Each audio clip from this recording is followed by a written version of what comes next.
Merdeka! Merdeka! Ya, apa kabar semua? Masih semangat ya mengawal Road to Rakernas ke-5 PDI Perjuangan? Masih dalam rangka laporan kepada rakyat.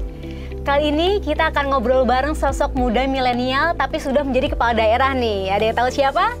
Oke, kita sudah bersama Bupati Kediri, Mas Hanindito Himawan Pramana. Apa kabar Mas Dito? Baik, Mbak. Kita panggilnya Mas Dito ya? Iya, Dito saya ya, panggilnya biar Mbak dan Mas berarti. Iya. Ini Kediri aman ditinggal sebentar? Insya Allah aman. Oke Mas Dito, kita akan ngobrol santai. Sebelum kita bahas program kerja, kita kepo nih. Bagaimana sih awal cerita Mas Dito terjun ke dunia politik sampai akhirnya memilih PDI Perjuangan sebagai rumah berjuang gitu? Saya pertama kali itu sebenarnya kalau saya dilahirkan itu sudah lahir di kandang banteng, saya bilang. Jadi saya lahir di kandang banteng, saya besar di kandang banteng. Tapi pertama kali saya betul-betul merasakan bagian dari perjuangan PDI Perjuangan ya, itu tahun 2009. 2009 saya berproses di Jogja, pada saat itu saya masih kuliah dan membantu kontestasi pemenangan PDI Perjuangan pada masa itu. Lalu titik di mana saya terlibat lebih jauh lagi dalam proses perjuangan itu adalah pada saat 2017. Saya masuk ke dalam tim hukum Pak Ahok dan Pak Jarot. Jadi saya waktu itu di rumah Borobudur, di posko pemenangan. Sehari-hari pekerjaan saya adalah memastikan aduan masyarakat terkait, karena pada saat itu mohon maaf, isu yang beredar itu kalau mendukung pasangan A, itu tidak boleh disolati, tidak boleh ini, itu. Nah, itu yang saya lakukan, datang ke Bawaslu, datang ke KPU, menjadi bagian dari tim hukum Pak Ahok dan Pak Jarot tahun 2017. Setelah itu, 2019, ada beberapa pihak yang mendatangi saya, menyampaikan bahwa untuk bisa ikut berkontestasi dalam Pilkada Kabupaten Kediri 2020. Jujur saya awalnya sama sekali nggak mau karena pertama 2019 itu saya baru punya anak pertama dan pada saat itu prosesnya saya mengalami 2 kali keguguran. Jadi saya pikir nggak mungkin saya akan maju untuk di 2020, toh ini saya baru punya anak, masih kecil, usaha juga masih baru berjalan, saya rasa enggak lah, karena saya pikir orang kalau sudah mau maju dan berjuang dalam politik, khususnya di PDI Perjuangan, itu harus selesai dengan dirinya sendiri. Tapi singkat cerita, saya melakukan, ya kalau saya bilang istiqoroh mungkin ya, istiqoroh saya ke Kediri, karena memang Kediri kampung halaman saya gitu.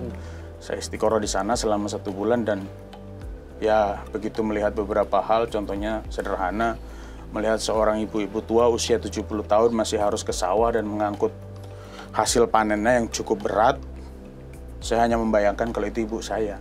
Maka saya putuskan, sudahlah saya tak berjuang berkhidmat di PDI Perjuangan untuk menjadi Bupati Kediri pada saat itu begitu. Oke, nggak ada rasa takut Mas dicap negatif masuk ke politik, anak muda nih, anak muda masuk ke politik, PDI Perjuangan pula. Mas, kalau takut nggak akan ada selesainya, Mas. Oke.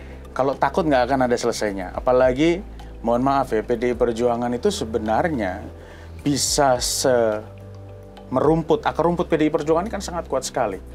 Grassroots-nya akan sangat kuat sekali, digempur dengan cara apapun tidak akan goyang, karena akar rumputnya sangat kuat. Karena apa? Akar rumput yang kuat ini tidak mungkin kalau tidak dipupuk dari lama, sebenarnya kan gitu. Nah, maka sekarang saya rasa menjadi era yang tepat bahwa PDI Perjuangan adalah rumah bagi anak-anak muda. Saya di Jawa Timur ya, khususnya Jawa Timur, itu sangat-sangat intensif komunikasi dengan teman-teman kepala daerah yang lainnya. Dan itu tidak melihat usia, walaupun rata-rata sekarang memang muda. Kalau di Surabaya ada Mas Eri, di Ngawi ada Mas Oni, di Trenggalek ada Mas Ipin, di Ponorogo ada Kang Giri. Itu adalah kami kalau di gubernuran tuh, kalau sudah ada acara gubernur memang kami geng datang cepat tapi pulang duluan memang gitu. Tapi ya prinsip kekompakan itu kami jaga dan menjadikan sebuah nuansa yang baru dan diterima betul oleh para kepala daerah lainnya gitu. Jadi malah sekarang momentum yang paling tepat untuk menjadi anak muda yang berjuang di PDI Perjuangan. Saya kalau takut, enggak, kenapa harus takut? Saya tidak melakukan hal yang salah kok gitu. Poinnya itu ya Mas. Oke, tadi kan Mas Dito bilang lahir di kandang banteng, berarti sudah paham sedikit banyak nilai-nilainya gitu ya. Nah, pembelajaran apa sih Mas dari PDI Perjuangan yang akhirnya bisa diterapkan sebagai kepala daerah? Yang pertama, dalam PDI Perjuangan, saya belajar betul bagaimana soal disiplin dan turun ke bawah. Itu adalah hal yang betul-betul dipegang teguh oleh Ketua Umum PDI Perjuangan. Contoh sederhana, saya pada saat itu membayangkan apa sih sekolah partai kan begitu ya. Saya sebagai kader baru, apapun walaupun mungkin kan lahir di kandang banteng, tapi kan tetap posisi saya baru. Pada saat saya sebelum terpilih maupun sudah terpilih, tuh saya bertanya apa sih sekolah partai itu sebenarnya. Dan pada saat harus sekolah partai, oh ini ya kita sebagai kepala daerah sama rata, sama rasa, kita harus tinggal di barak, harus tinggal di asrama yang bednya 2 bed setiap masing-masing bed, dan di situ ada gubernur, di situ ada wali kota, ada wakil wali kota, ada bupati, dan semuanya sama.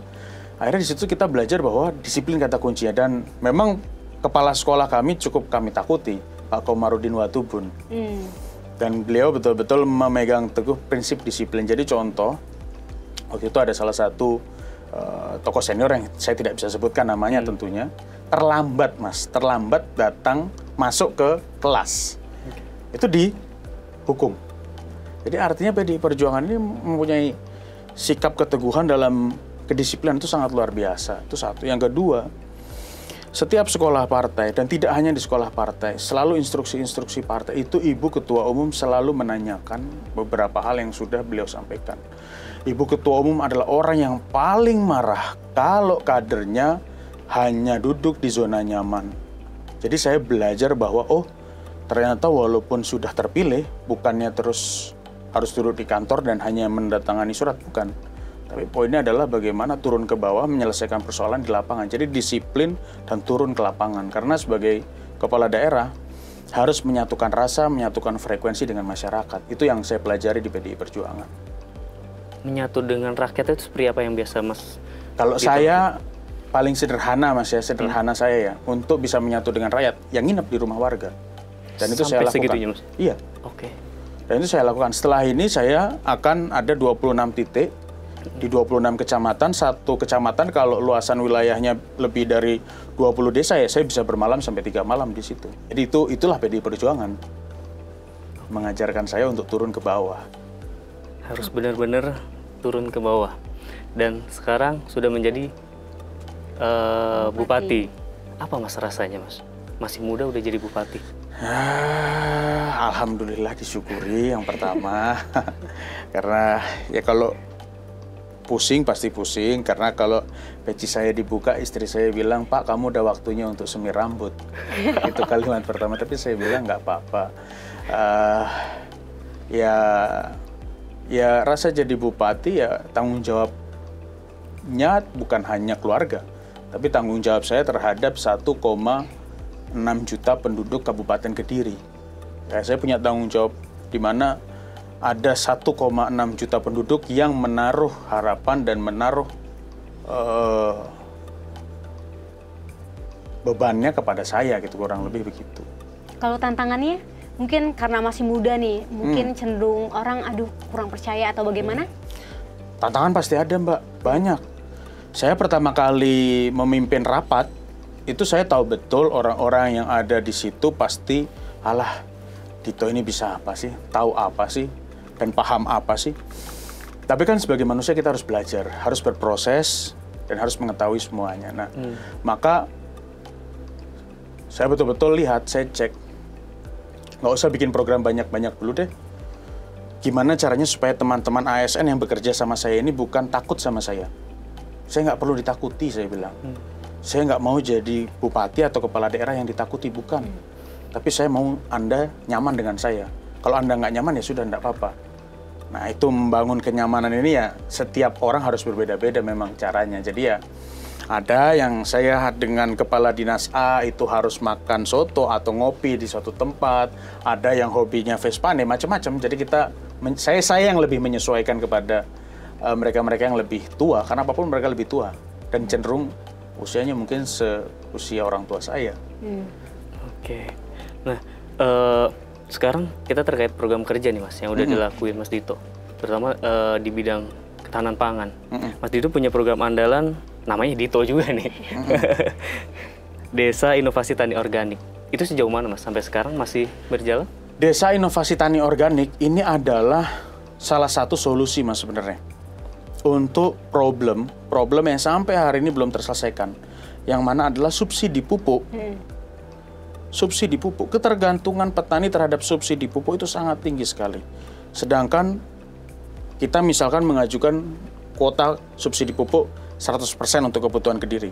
Yang dipenuhi mungkin hanya 20-23%. Artinya ada kekurangan yang cukup banyak. Nah, solusinya adalah Desa Inovasi Tani Organik. Memang dalam setahun pertama tanah itu harus dinetralisir dulu. Satu tahun sampai 1,5 tahun. Dinetralisir karena apa? Karena sudah tercampur dengan zat-zat kimia yang berasalkan dari pupuk tersebut. Jadi dinetralisir selama 1,5 tahun, dimasukkan ke dalam lab tanah. Dan di zaman saya pertama kali saya bilang harus punya lab tanah. Nggak bisa nggak punya lab tanah, karena kita harus cek. Kita cek sesuai kawasan. Jadi nggak bisa, mohon maaf, kami buat kawasan agropolitan Mas di sana. Kalau di Kediri itu ada Pakan, Cupung, Pare, Kandangan, Puncu, Kepung. Itu komoditasnya cabai. Terus Palem, Pari, Papar, Pelemahan, Purwasri. Itu komoditasnya padi dan jagung.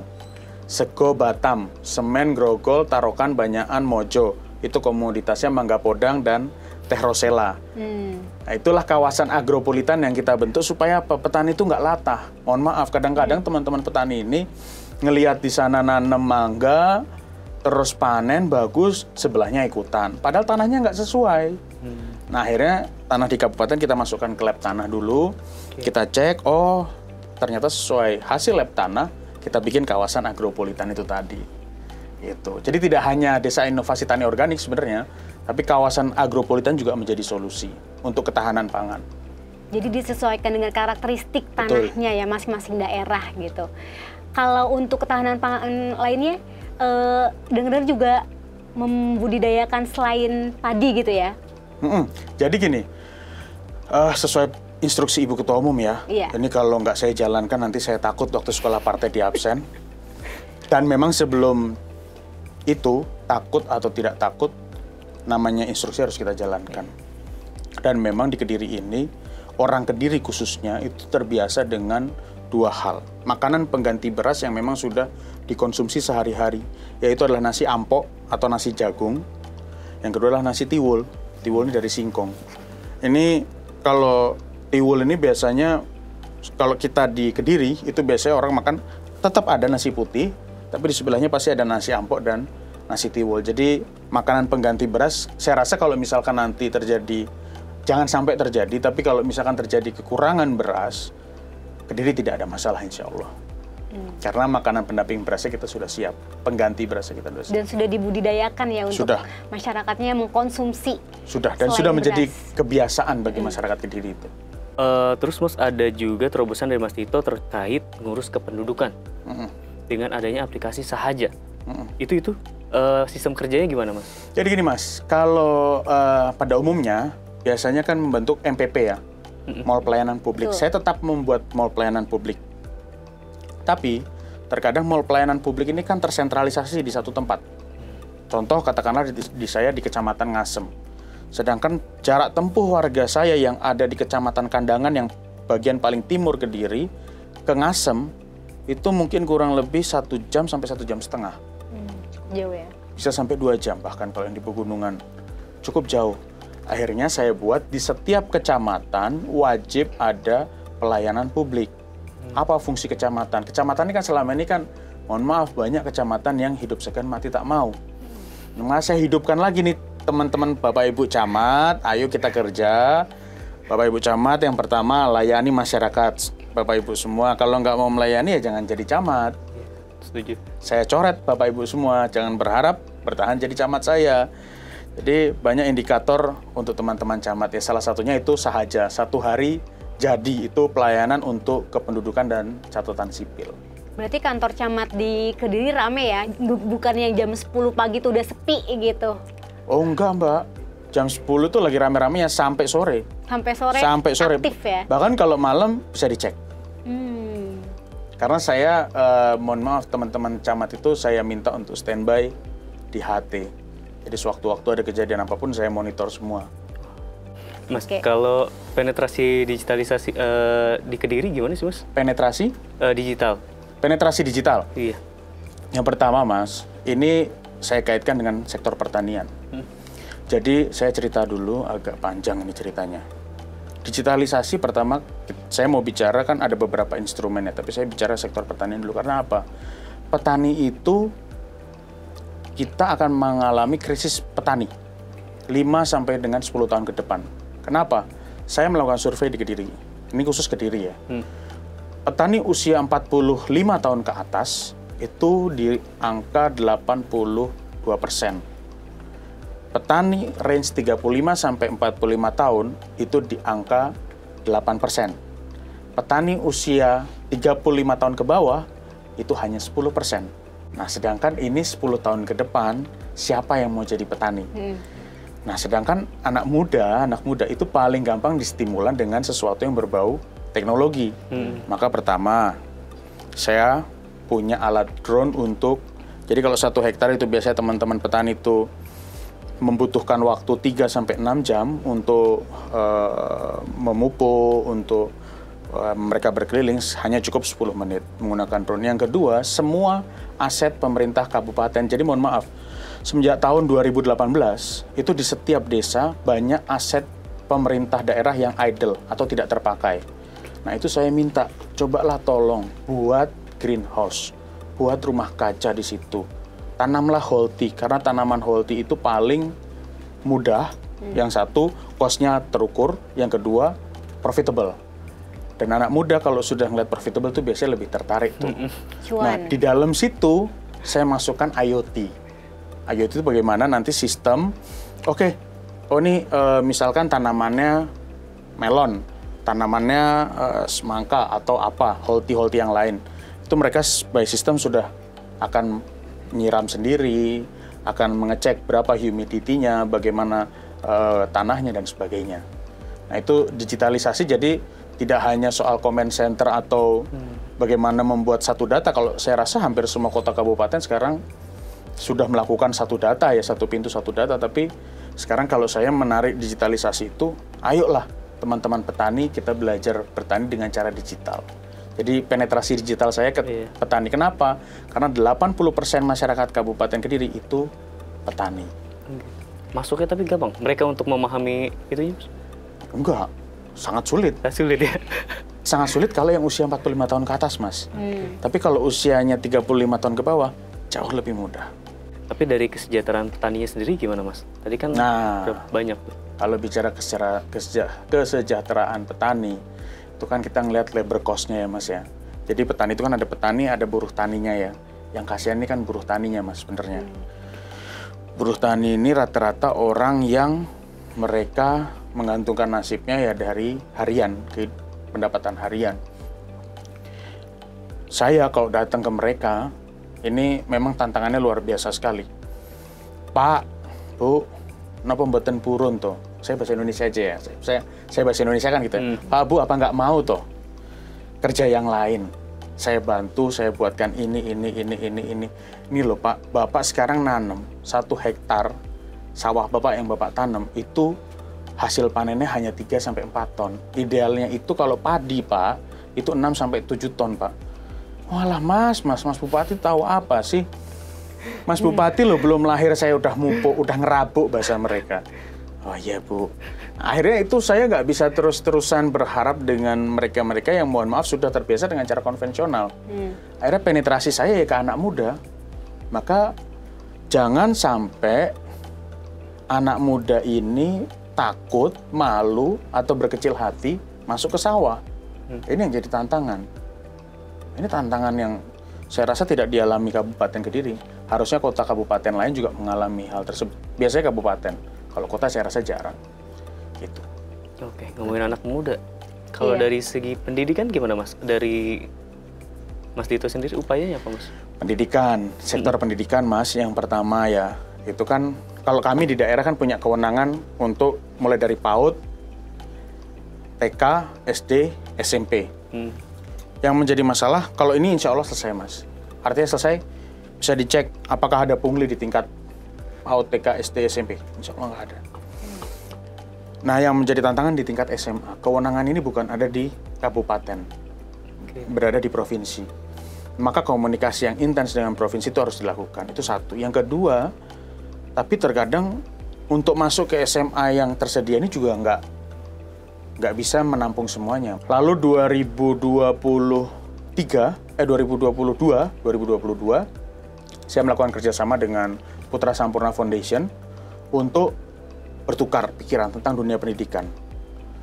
Akhirnya ketemu, oke, kita harus bikin sekolah boarding school. Boarding school untuk warga yang paling miskin dari setiap kecamatan. Maka dari 26 kecamatan yang ada di Kabupaten Kediri, itu minimal sekitar 2 sampai 4 orang yang akan diterima di sekolah itu. Dan itu kita melakukan verifikasi dan interview yang cukup panjang untuk melakukan itu semua. Alhamdulillah ini sudah ada 2 angkatan, ini sudah masuk 2 angkatan dan ini terus berjalan. Di sektor pendidikan yang terkadang yang sering miss, kita membangun infrastruktur, membangun sekolahnya, membangun kurikulumnya, cuman lupa bahwa upgrading teacher atau mengupgrade guru-gurunya itu juga menjadi hal yang penting. Nah, maka dengan kerjasama dengan Putra Sampurna ini, kita punya kesempatan untuk teacher exchange. Biasanya kalau di tempat lain kan student exchange, tapi di Kabupaten Kediri kita melakukan teacher exchange, pertukaran guru. Guru dari luar datang ke Indonesia, mereka memberikan pemahaman, memberikan kurikulum yang mereka pahami, guru yang ada di kita belajar keluar. Jadi gurunya dulu di-upgrade, baru mereka ngajari muridnya. Bagaimana murid ini mau pintar kalau gurunya nggak diajari? Kan mohon maaf, guru ini kan rata-rata, bukan rata-rata, banyak guru yang tidak mau untuk mengupgrade dirinya. Tapi yang mau mengupgrade juga banyak. Yang tidak ada kesempatan. Tapi nggak ada kesempatan. Oke, Mas Dito, lalu gimana sih antusias dari warga untuk mengikuti sekolah itu dan pertukaran guru? Nah, ini sesuatu hal yang kita tidak bisa announce ke semua orang. Karena kita juga melakukan filter atau kita melakukan seleksi guru-guru mana aja yang bisa berangkat. Karena banyak juga, mohon maaf, cuman pengen berangkat, sampai sana nggak belajar, Mas. Ini repot juga. Itu jangan sampai terjadi. Maka ada beberapa hal yang harus dilalui, ada beberapa step-step yang memang harus dilalui, dan itu semua sudah kita susun by system dengan Putra Sampurna Foundation, kita kerjasama dengan mereka. Nah, yang tidak kalah penting lagi, Mas, sebenarnya, saya selalu bilang, terutama terhadap guru-guru honorer di Kabupaten Kediri. Oke lah mereka berharap menjadi P3K. Itu satu hal. Setelah menjadi P3K, kan tetap harus ada hal yang lebih. Maka saya mendorong guru-guru ini untuk punya usaha. Jadi banyak sekarang guru honorer yang punya pendapatan lebih dibandingkan guru yang sudah P3K. Contoh sederhana. Ada guru honorer, dia mau membuat keripik seperti yang ada di depan kita. Itu saya bantu, saya latih, saya berikan alatnya. Selama 3-6 bulan kita lihat, kita monitor. Dilakukan nggak? Karena banyak juga udah kita latih, kita bantu, kita kasih alat. Sebulan, 2 bulan, malas-malesan habis itu. Kalau mereka malas-malesan, kita tarik alatnya. Kebalikan, ini masih banyak orang yang butuh. Masih banyak orang yang mau pakai.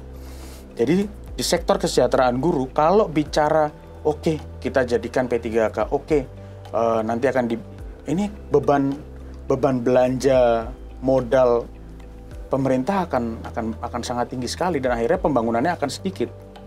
Tapi satu sisi kesejahteraan guru juga harus dijaga. Ya mau tidak mau kita harus dorong guru untuk mandiri dengan berusaha. Itu saya dorong betul. Makanya tenaga guru honorer di Kabupaten Kediri saya minta untuk aktif dalam berusaha, dan kita support full. Itu anggarannya tersedia cukup banyak itu. Oke, itu di infrastruktur pendidikan. Nah, kalau infrastruktur lainnya nih Mas, kayaknya Kediri juga lagi aktif banget membangun nih, termasuk ada stadion, terus bandara baru. Nah, itu gimana Mas perkembangannya?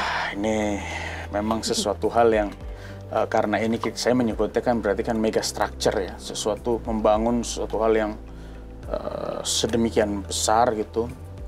Dan tentunya bukan hanya kerja pemerintah kabupaten, ini kerja kita bersama-sama dengan kota kabupaten sekitar. Tapi memang bahwa betul bandaranya itu pas di Kabupaten Kediri, di 3 kecamatan, di Kecamatan Grogol, Banyak, Antarokan, dan bandara itu adalah bandara internasional. Jadi penerbangan perdana kemarin Jakarta Kediri sudah ada. Sebelum acara ini tadi, saya baru saja rapat. Jadi rute penerbangan nanti akan kita tambah hari Senin, Rabu, dan Jumat.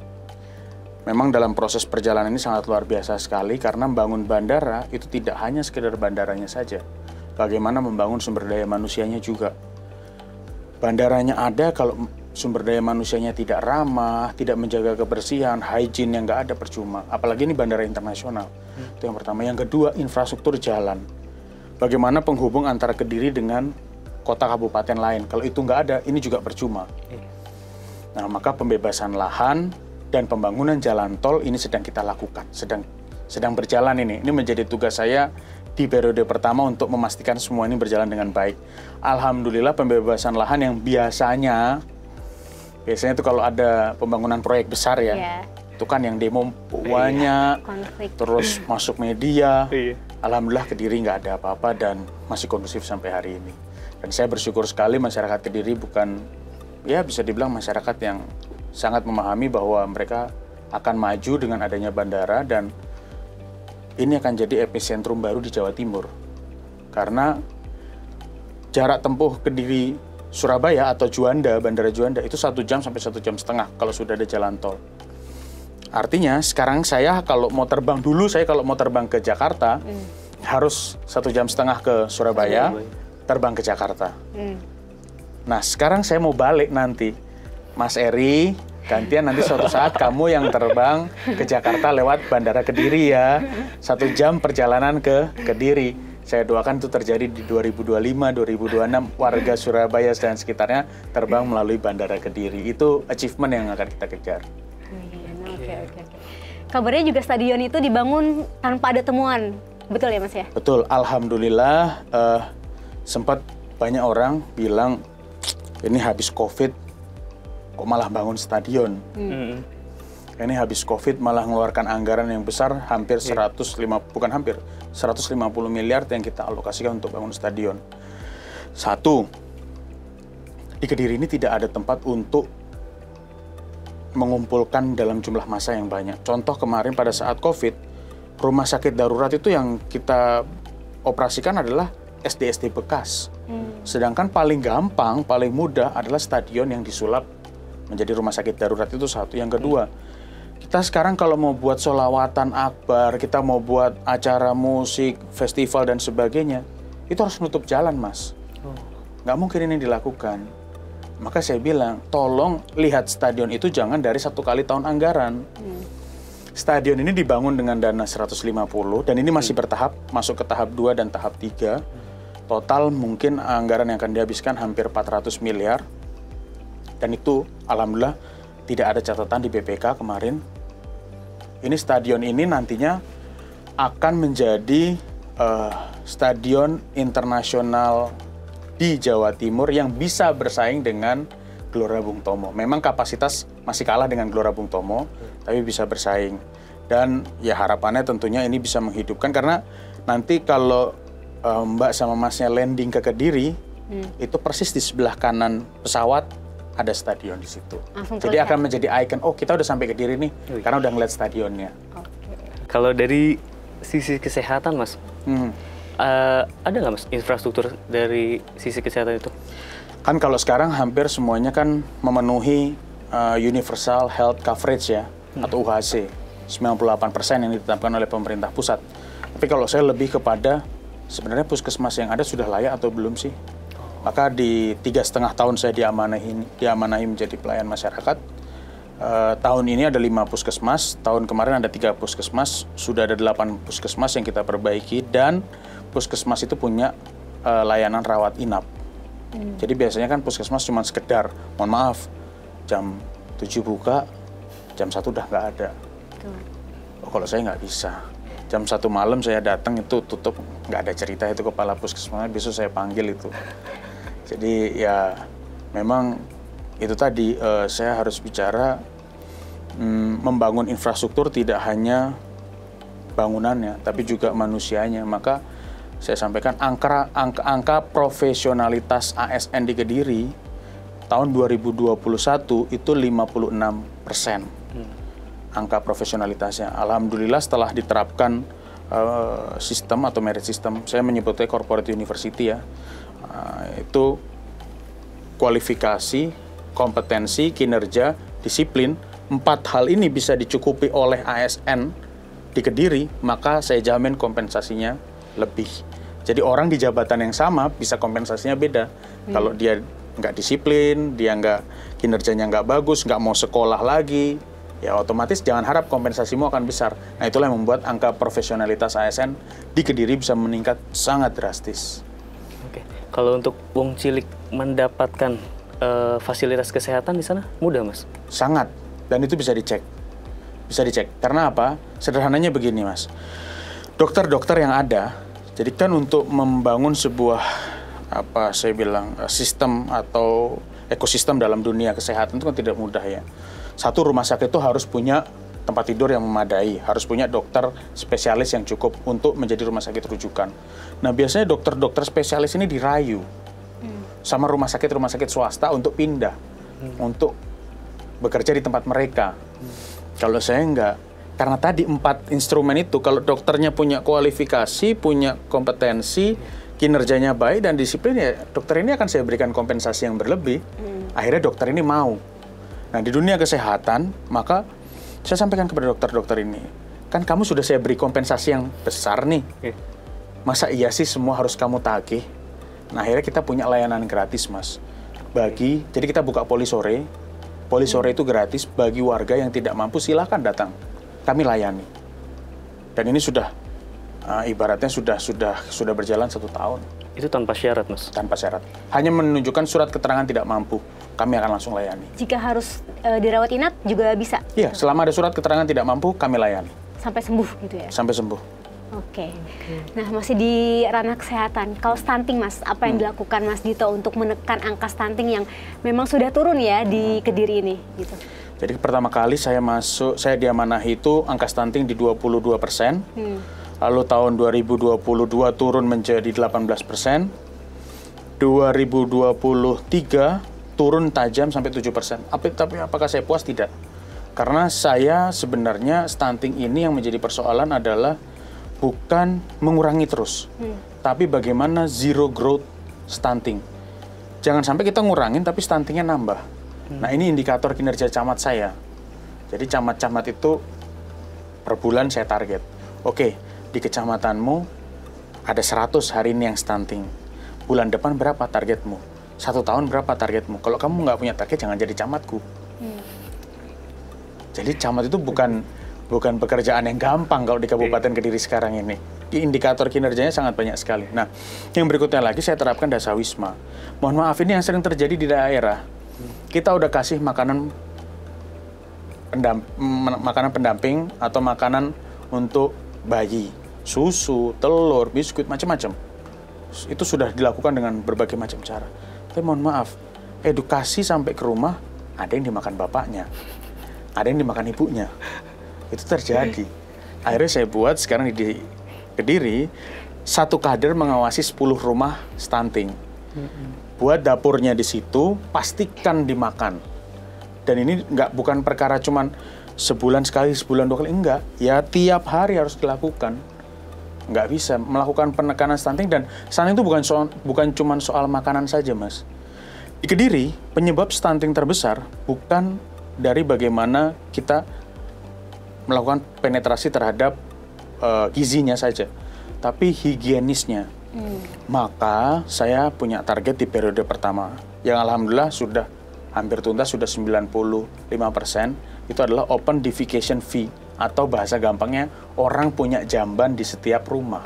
Jambanisasi. Karena indikator stunting bukan melulu soal gizi, tapi soal air, soal kebersihan. Nah, jadi saya mau di Kediri ini sudah tidak ada lagi orang yang harus ke sungai, mohon maaf, untuk membuang air kecil maupun buang air besar. Semuanya sudah mulai harus punya jamban di setiap rumahnya masing-masing. Itu kita lakukan. Oke, udah sejauh mana Mas untuk jambanisasi ini Mas? Selama 3,5 tahun sudah lebih dari 20.000 jamban yang kita bangun, dan ini kurang lebih kita masih punya tanggung 11.000 lagi yang akan kita selesaikan. Dan kalau 11.000 kita sudah tuntas, semuanya sudah bebas dari, semua sudah melakukan ODF. Ini kan Kediri berubah nih, berubah tagline, berubah branding. Jadi Kediri berbudaya. Itu kenapa Mas? Ya, Mas tahu nggak branding Kediri, slogan Kediri sebelumnya apa? Kediri lagi bukan? Nah, itu dari situ berangkatnya, karena branding sebelumnya atau slogan sebelumnya adalah Kediri lagi gitu. Kediri maka lagi. Saya mikir Kediri lagi ini kayak kalimat mati sebenarnya. Kediri lagi ini apa kan gitu ya, pasti orang tanda tanya. Sedangkan menyambut bandara, artinya sektor pariwisata pasti berkembang, banyak sektor yang berkembang. Saya melihat Kediri ini adalah sebuah kabupaten tertua yang usianya hari ini 1220 tahun. Kalau saya tidak salah, tertua nomor 3 di Indonesia. Kediri ini akan kaya sekali dengan sejarah. Kalau Mas dan Mbaknya tahu Jayabaya, maka tempat di mana adanya Sri Aji Joyoboyo itu ada di Kediri. Nah, disitulah ramalan-ramalan zaman dulu terjadi. Nah, maka saya pikir, saya melihat ada situs Calon Arang. Calon Arang itu adalah situs di mana muasalnya Leak Bali. Adanya di Kediri. Jadi umat Hindu kalau merayakan Nyepi itu datang ke Kediri dari Bali. Akhirnya saya berpikir, oh ternyata ini kaya akan budaya ya. Dan akhirnya kumpul dengan teman-teman budayawan. Waktu itu ada Mbah Tejo, ada, kalau saya nyebutnya Mbah Butet ya mungkin ya, Mbah Butet, Mas Butet, Mbah Butet datang, kita rembukan dan teman-teman budayawan, sejarawan. Kayaknya paling pas dengan menyambut bandara, kita buat slogan Kediri berbudaya. Karena berbudaya itu general sekali. Budaya toleransi beragama, budaya saling menghormati, budaya kebersihan dan sebagainya. Ini yang perlu dijaga bagi saya. Oke, sebagai pemimpin muda, kepala daerah, apa nih pesan Mas Dito untuk anak muda yang ingin juga jadi kepala daerah gitu? Bagi anak muda yang ingin jadi kepala daerah, yang pertama jangan kebanyakan mikir. Kebanyakan mikir untuk masuk ke dalam dunia politik atau enggak. Karena kalau dipikirin terus nggak akan ada hasilnya. Masuk dulu, tahu dulu, pelajari dulu, baru di situ berproses. Nah itu PDI Perjuangan mengajarkan hal tersebut. Bahwa kita itu tidak ada, ibaratnya, nggak ada satupun kader PDI Perjuangan yang terpaksa menjadi kader. Mohon maaf, kami ini menjadi kader bangga. Dan kalau saya ya melihat ya sebagai anak muda yang ada di Jawa Timur ya khususnya, dan sekarang alhamdulillah Jawa Timur itu kepala daerahnya cukup muda-muda. Jadi ada tadi yang saya sebutkan Surabaya, Trenggalek, Ngawi, Ponorogo, mungkin usianya ada yang sudah 40 ke atas, tapi jiwanya masih muda gitu. Pola pikirnya pun juga muda. Jadi biasanya kalau acara ya di gubernur atau acara kenegaraan itu kan pasti kaku, formal sekali gitu kan. Kalau kami enggak, kami bisa bercanda-canda, kami bisa bahkan kami bisa ngobrol, Mas gimana di daerahmu? Contoh saya sama Mas Heri nggak akan tahu bagaimana caranya membersihkan pasar basah, karena di kota Surabaya nggak ada pasar basah. Tapi kalau di Kabupaten Kediri, setiap pagi kita mau nertipin pasar basah. Jadi kalau pasar basah itu orang yang berjualan di depan pasar. Nah itu kalau kita tertipin, itu pasti mbah-mbah sudah tua, Mas, kita nih baru datang jam 4 subuh, baru panen, masa kita mau digusur. Nah itu tidak dirasakan di kota. Nah tukar pikiran dengan sesama anak muda ini menjadi sangat luar biasa sekali, dan itu dimiliki oleh PDI Perjuangan khususnya Jawa Timur hari ini. Harapannya bagi anak muda yang masuk ke politik, jangan takut, sudah banyak kok sekarang sebenarnya. Cuman satu, harus selesai dengan diri sendiri. Itu pesan saya. Oke, ngomong-ngomong PDI nggak jauh-jauh dari Bu Mega. Seperti apa sosok Bu Mega di mata Mas Dito? Ibu Mega itu sosok yang saya kenal dari saya mungkin masih di SD ya, saya masih SD. Saya mungkin bukan kenal secara personal, tapi saya tahu betul beliau. Dan sampai hari ini saya mengenal beliau secara personal. Ibu Mega itu adalah satu orang yang punya prinsip yang teguh dalam berkepribadian. Jadi beliau kalau sudah punya satu prinsip, dan prinsip itu betul-betul untuk kebaikan banyak orang, itu tidak akan pernah beliau hancurkan atau beliau rusak. Dan itu selalu beliau ajarkan kepada kami-kami yang di bawah. Bahwa kami sebagai kader PDI Perjuangan harus punya prinsip. Kalau kami nggak punya prinsip, ya maka PDI Perjuangan mungkin tidak akan sebesar ini. Jadi bagi saya, Bu Mega itu adalah orang yang mengajarkan kepada anak muda untuk punya prinsip dalam bernegara, dalam kehidupan sehari-hari. Itu bagi saya. Itu Ibu Mega. Oke, kita ada di pertanyaan terakhir nih Mas. Jadi gimana? Positif maju untuk pilkada selanjutnya dan optimis menang? Kalau tarung, Mbak, nggak ada ceritanya optimis kalah, Mbak. Tarung selalu optimis menang. Tapi apakah menang atau kalah itu kita kembalikan kepada masyarakat dan Allah Subhanahu Wa Taala.